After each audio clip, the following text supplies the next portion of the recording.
So my mother's the hero of the story. And growing up, I always thought that she was way ahead of her time, and she was this really liberal and cool person because she raised 2 children and never gave up on her career. And she would drive around in her white Maruti car like a maniac in our small town. And I remember her trying to convince my father that the kitchen in our house was a completely underutilized space and so should be converted into a walk-in closet or a home theater. And she didn't donate her husband to the Gulf. Trust me, guys, a Malayali woman not donating her husband to the Gulf was a pretty big deal at that point. Well, so, yeah, but she had one problem. Just a problem, quite a big problem. North Indians. Yeah. She thought that every North Indian woman was like Urmila Matondkar from Rangila, dressed in a white petticoat, running on a beach, had a potential to become a successful actor, but blew it all up because she fell for a tapori. And every South Indian man, just like Sanjay Dutt, had connections with Dawood Ibrahim and slept with an AK-47 under his pillow.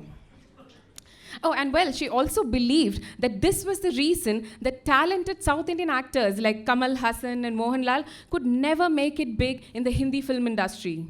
South Indians have really high moral values, you see. So, my mother neither understood the language nor spoke Hindi. And I think that's the classic case of when you don't understand something, you start hating it. My mother tried to tell me that she'd rather learn Mandarin than Hindi. So her only non-Malayali interaction those days, because at that point, Kerala was not a mini India with migrant laborers speaking in Assamese, Bengali, Odia, basically everything other than Malayalam. So her only non-Malayali interaction at that point was with this Anna who used to come to iron our clothes from Madurai. So they used to talk endlessly about soft, fluffy Madurai idlis and the Madurai Meenakshi temple. Until one day, on a rainy day, when my mother and me, we were stuffing our faces with paramburis, banana fritters. Yeah. Our neighbor, Kunyumol auntie. Kunyumol is little darling in Malayalam. I don't know why anybody would name, someone Kunyumol auntie. So our neighbor, Kunyumol auntie, walks in with this beautiful green-eyed genie from Kashmir.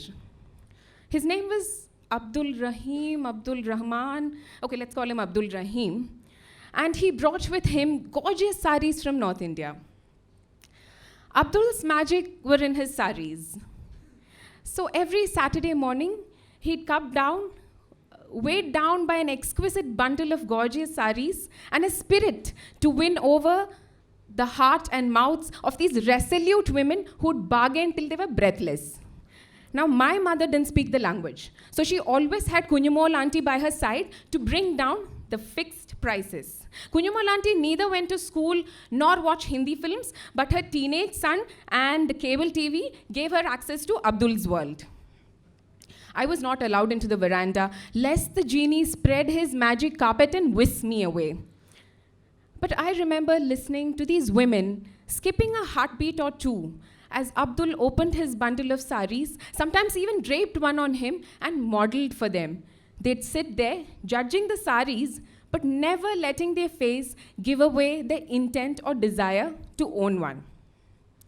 One such Saturday, while I was picking up fruits, mulberries, guavas, something from this tree that was pregnant with the fruit, I heard my mother talking to Abdul. At first, it was a buzz. Slowly, it turned into a fast-approaching train engine, shrill, noisy, and annoying. Abdul, 5,000. This sari, 5,000. I give you 5,000 and you leave.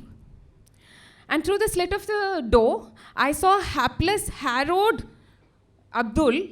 He had a parrot green Bengal cotton sari and he was holding it out and crying to my mother saying, "Madam, simple sari, simple price, 500 only.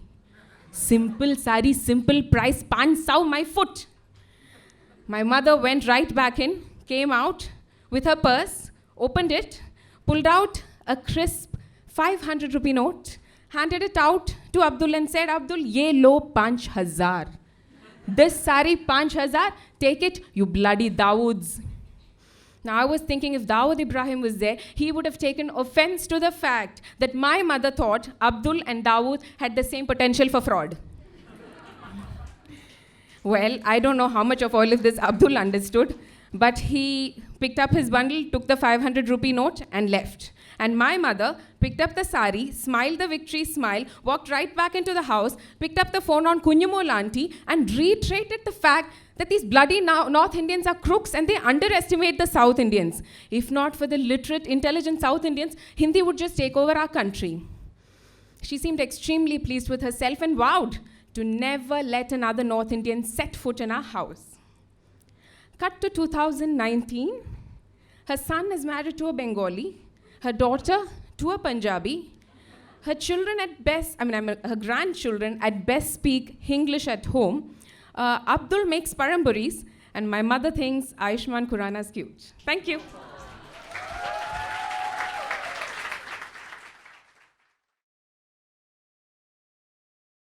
I love Kommune and Kommune loves me. We're a happy family. So you can do the same by liking, sharing and subscribing. And you can press the bell icon somewhere there. Here?